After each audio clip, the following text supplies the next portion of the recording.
অশান্তির দাবানল রুখতে এবার মণিপুরে প্রাচীর রাষ্ট্রপতি শাসন, এই প্রশ্ন এখন জোরালো হচ্ছে। জ্বলন্ত মণিপুরে আদৌ কি শান্তি ফিরবে? এই উত্তর এখনো আমরা পাইনি। প্রায় 21 মাস ধরে লাগাতার অশান্তি।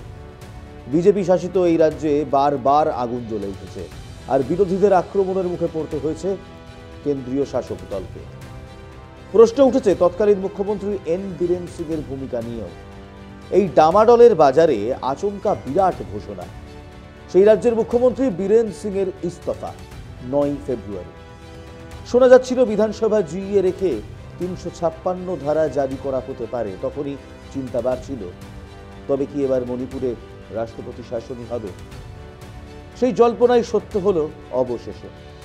যেহেতু সর্বসম্মতভাবে নতুন মুখ্যমন্ত্রী বেছে নেওয়া সম্ভব হয়নি, তাই পদত্যাগের পরেও আপাতত এন বীরেন সিংই থাকছেন তদারকি মুখ্যমন্ত্রী বা তদারককারী মুখ্যমন্ত্রী। মেইতেই এবং কুকি এই দুই জনজাতির মধ্যে গন্ডগোল থেকেই যত অশান্তির সূত্রপাত। তারপর মণিপুরের রীতিমতো ভয়ের আতঙ্কের সেই সব ভিডিও গোটা দেশবাসী দেখেছে। গত 21 মাস ধরে লাগাতার মণিপুর জ্বলছে। বিজেপি শাসিত রাজ্য মণিপুর, সেখানে জাতি সংঘর্ষে রক্তাক্ত পরিস্থিতি। রাজ্য সরকারের বিরুদ্ধে জনতার ক্ষোভ প্রবল। বিক্ষোভ হয়েছে, মিছিল হয়েছে, বারবার প্রশাসনিক কার্যালয়ে ঘেরাও করা হয়েছে। তার জেরেই লাগাতার অশান্তির ছবি প্রকাশ্যে আসতে শুরু করে।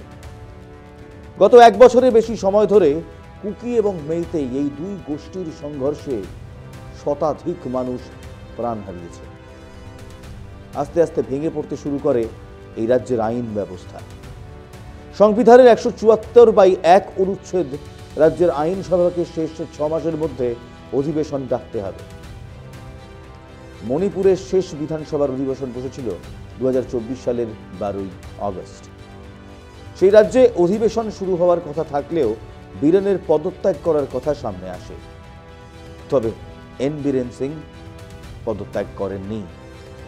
রাজ্যপাল মন্ত্রিসভা ভেঙে দিয়ে অধিবেশন বাতিলের কথা ঘোষণা করতে বাধ্য হয়।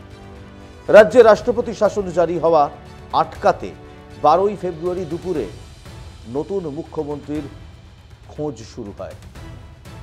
শুরু হয় নতুন মুখ্যমন্ত্রী বেছে নিয়ে দ্বাদশ বিধানসভার 7ম অধিবেশন বসানোর কাজ। কিন্তু মঙ্গলবার উত্তর পূর্বের ভারপ্রাপ্ত বিজেপি নেতা সম্বিত পাত্র বিজেপি বিধায়কদের সঙ্গে দফায় দফায় বৈঠক করলেও সমাধান সূত্র মেলেনি। মন্ত্রী ওয়াই খেমচাঁদ, স্পিকার টি সত্যব্রত সহ একাধিক নাম সামনে আসলেও কাউকেই সর্বসম্মতভাবে মুখ্যমন্ত্রী পদের কিংবা মুখ্যমন্ত্রী প্রার্থী হিসেবে বেছে নিতে পারেনি কিংবা বেছে নেওয়া সম্ভব হয়নি। এরপর এখন আরও এক ধাপ অচলাবস্থা। এই সব কিছুর মধ্যে আবার রাজনীতির আঁচও রয়েছে। কংগ্রেস বলছে সবটাই চক্রান্ত করে করছে বিজেপি। মণিপুর নয়, বিজেপি নিজেকে বাঁচাতেই যত কৌশল করছে। সব মিলিয়ে মণিপুরের জ্বলন্ত পরিস্থিতি ঠেকাতে রাষ্ট্রপতি শাসনের বলবৎ হওয়া ছাড়া আর কোনো উপায়ই ছিল না। রাষ্ট্রপতি শাসনের বলবৎ হওয়া কি সেই আগুন নেভাতে পারবে?